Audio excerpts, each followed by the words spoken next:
Mahalagang paalala, ang lahat ng mga balitang aking inihahayag ay hindi sa akin mismo nanggaling. Ito ay galing sa mga source ng Aldab Nation sa iba't ibang social media platform. Ako ay tagapaghatid lamang at nagbibigay ng komento.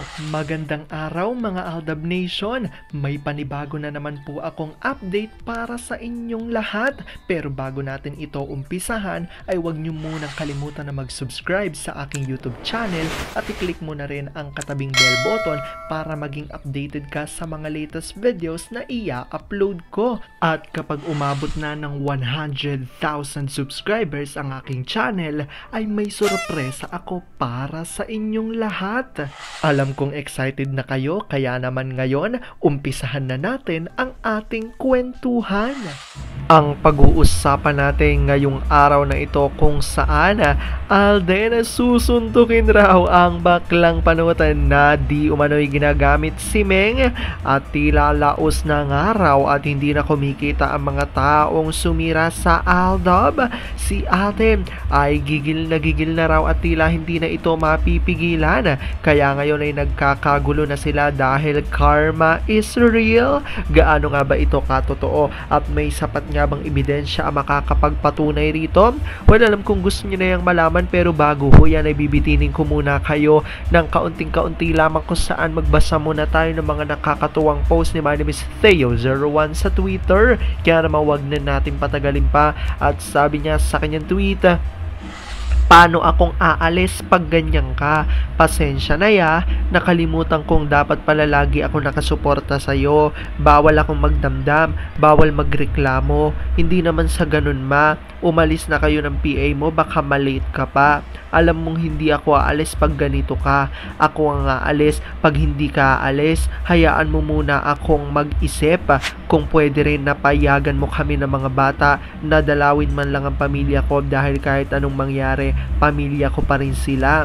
Wala namang problema sa akin ma. Hindi pa ba kayo aalis? Galit ka pa? Love, mas titindi ang galit ko pag di ka pa umalis. Ma naman, baka tinatawagan ka na ng special friend mo.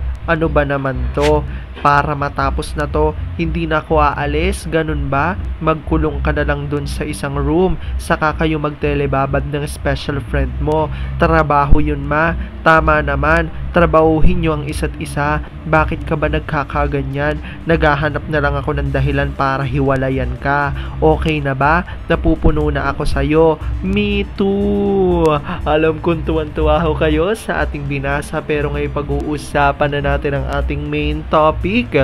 Oops! Wait lang, saglit lang to. May ipapaalala lang ako para sa mga bago pa lang sa aking channel. Huwag niyong kalimutan na mag-subscribe sa aking YouTube channel at i-click niyo na rin ang notification bell para lagi kayong updated sa mga latest videos na i-upload ko, at para maging parte na rin kayo ng aking Fanatics channel family. Well, alam kong super excited na kayo sa ating kwentuhan, kaya naman dumako na tayo sa ating main topic. Gaano nga ba katotoo na si Alden ay susuntukin na raw ang baklang panot na di umano'y ginagamit si Meng? Laos na at hindi na kumikita raw ang mga taong sumira sa Aldab, at dahil dito si Alden ay gigil na at hindi na ito mapipigilan pa. Kaya naman ngayon ay nagkakagulo na raw sila dahil karma is real. Gaano nga ba ito katotoo at may sapat nga bang ebidensya ang makakapagpatunay rito? Well, alam kong gustong gusto niya na yung malaman at excited na kayo, kaya naman wag na natin patagalin pa. Unang-una na nga dyan galing sa tweet ni Vampire 2019, at sabi niya rito: simula nang naging financier ng Z ang X Network, ano ba ang balik sa kanila? Nabalik ba ang prangkisa nila? Tumabo ba sa takilya ang niproduce nilang movie? Anong nangyari sa movie na niproduce nila sa Baklang Kalbo? First day, last day? Magaling lang sa padding? Anong nagawa ng Baklang Kalbo sa kumpanya nila? Hindi ba puro kamalasan? Ang mga jokes kasi ng Thrilla Ocean Deep ay pinaglumaan na. Dapat na talaga silang mag-retire. Nothing new. Mga outdated na. Sabi ng friend ko, naghinto na siya sa kapapanood ng tae. Instead na matawa, naiinis na daw siya. Ang kasikatan ng Aldab noon, ginamit yun ng Pemily Magdusa para din sila ang sumikat at makilala.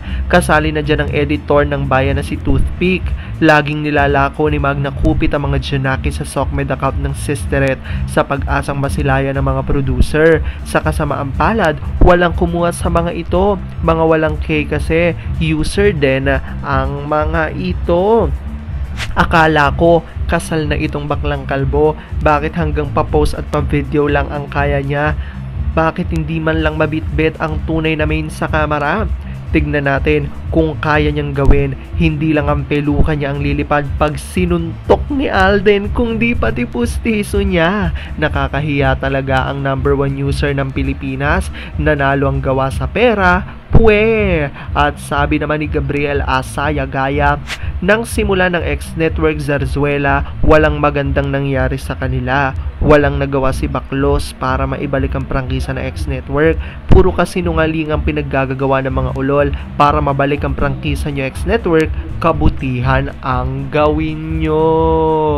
Ayan nga ang sinasabi ng mga ADN kung saan para sa kanila nga tila bakit kung totoo raw na magkarelasyon nga sina Atay at Meng ay bakit hindi laging nakikita na magkasama ito at ayon pa sa kanila ay puro edited nga raw ang mga pictures na nilalabas nito.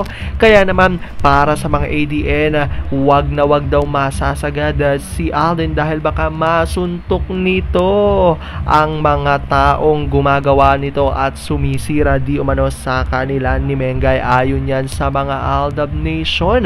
Alam kong kahit na gano'n marami pa rin sa inyo mas lalo ngayong kumakapit at naninindigan na Aldab Nature is real. Pero sabi nga natin na kahit na ano pa man na maging desisyon ni Alden at Main sa kanilang buhay, karera at buhay pag-ibig ay kailangan natin silang support at kailangan natin itong tanggapin ng buong buo dahil yon ang kanilang deserve. At yan ang aking update for today's video. Maraming salamat sa panonood at pagtapos sa videong ito. Kung nakapag-subscribe ka na, welcome sa Fanatics Channel family. Kung hindi pa naman, huwag ka nang mahiya. Mag-subscribe ka na. Pindutin mo na yan. I-click mo na rin ang katabing bell button para makatanggap ka ng notification kapag may bagong update para sa iyo. Para naman sa parte na ng aking pamilya, punta lang sa aking channel at i-click ang videos para mapanood mo at malaman mo pa ang mga nakaka-good vibes at nakakakilig na fresh news about Maychard. Muli, ako ho ang inyong lingkod na patuloy na maghahatid ng good vibes every day. Thank you mga Aldab Nation. Ingat!